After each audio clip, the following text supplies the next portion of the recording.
Okay, so the last one we're going to look at is y equals x plus 4 squared minus 1. This is in vertex form, and we're going to go to, well, we need to go to standard form, and we need to go to, let's see, what's the other form? Factored form, okay?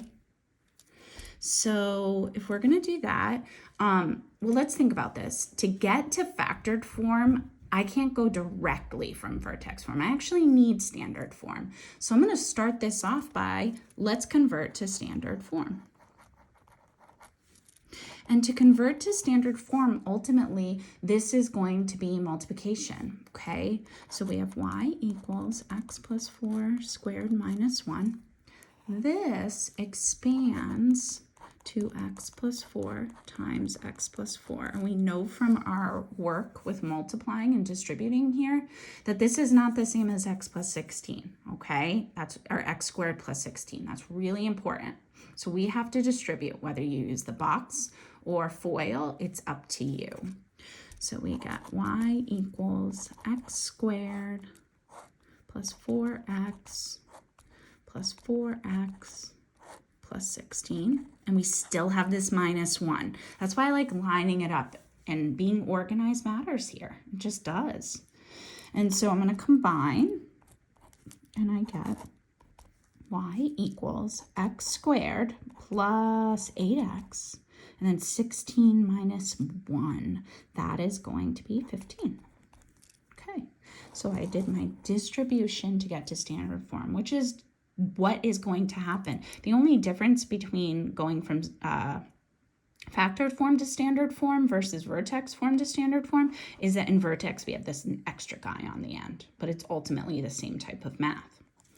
So now, if we're going to go to, let's see, factored form,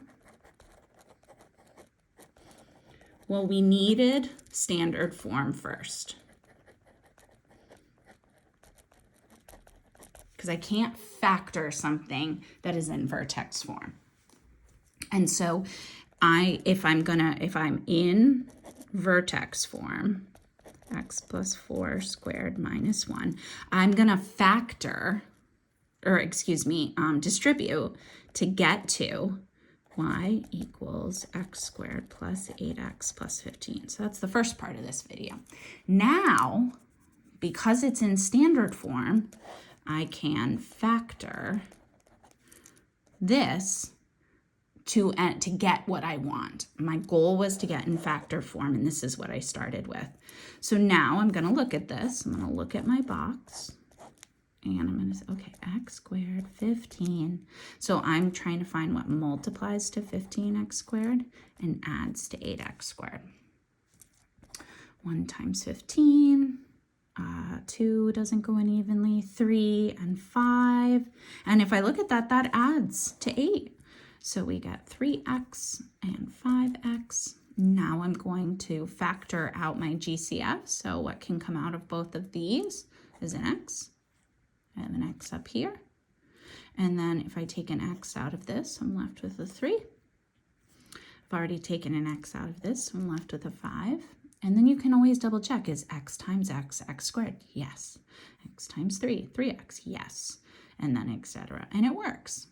So my final answer, whoops, in factored form is my factors here. So x plus 3